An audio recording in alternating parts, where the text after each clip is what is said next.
का हो गोरी? का हो? अरे का लगाओ तारू? ये समय बड़ा चिकना जा तारू। हम कुछो लगाई तो उसे मतलब? अरे बतावा, ये समय बड़ा ब्यूटीफुल लगा तारू। तोहके देख के ये दिल कहता। का कहता बोला? सुना सुनावा। रोज रोज गोरी कन्फ्यूज करेलू,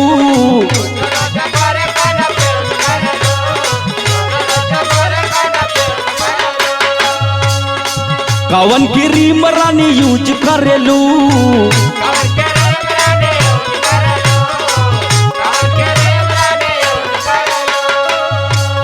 रोज रोज गोरी कन्फ्यूज करेलू, कवन की रीम रानी यूज करेलू।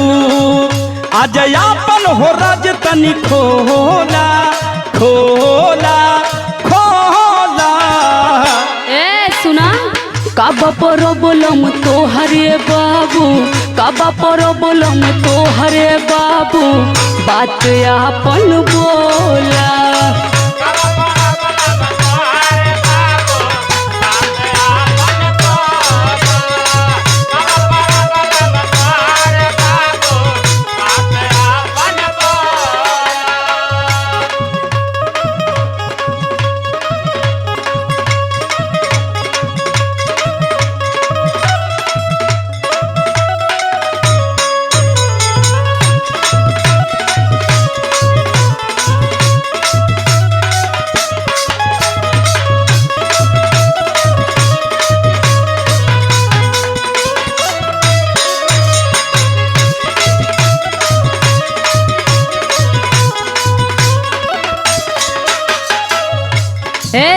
ढेर हमरे फेरा में मत पड़ा, अपन काम देखा।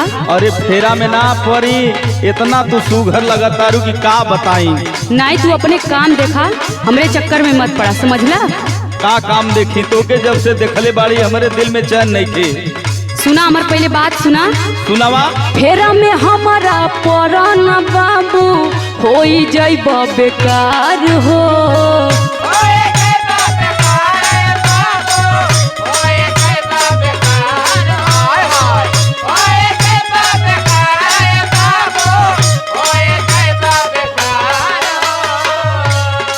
ऐसे न बोला सुना ये गोरी, पानी जा तू हमार हो।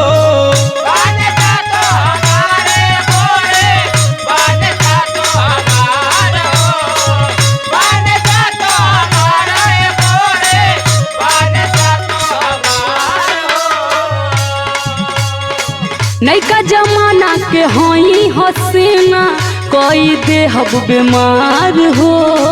ऐसे न सुना ये गोरी, पानी जा तू हमार हो। कल गाला से चेहरा फरेश होला, फरेश होला, फरेश होला। ए बाबू सुना, तोहरे समझ से बाहर है। बोला बोला। काबा प्रॉब्लम तोहरे बाबू, काबा प्रॉब्लम तोहरे बाबू, बात आपन बोला हो।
सुना हमार बात। सुनावा सुनावा। अबे तू हमरे बारे में ना जा रहा, तू कितना दूर से हमार चर्चा बा। एकदम टॉप 10 लगता रू। हाँ तो सुना। सुनावा। देखी के ब्यूटी हमारे बाबू, पूरा शहर डोलता। अरे बाप रे बाप।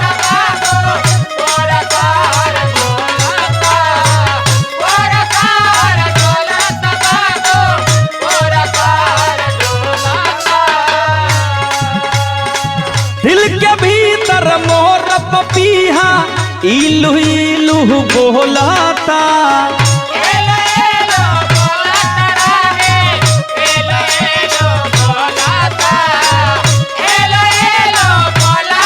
सुना तारू? अरे हाँ सुना थी, बढ़िया से बोला। देख के ब्यूटी हमारे बाबू पूरा शहर डोलाता।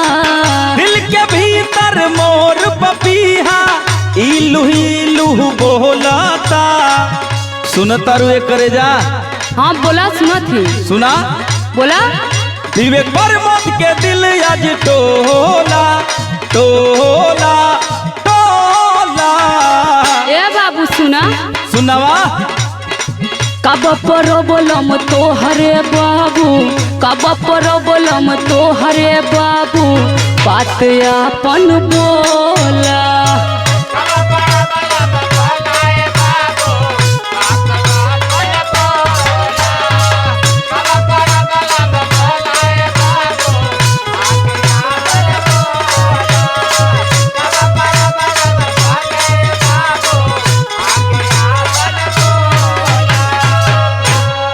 काल लगावलू अब तो बता दा। फेयर लवली लगाईला। अच्छा।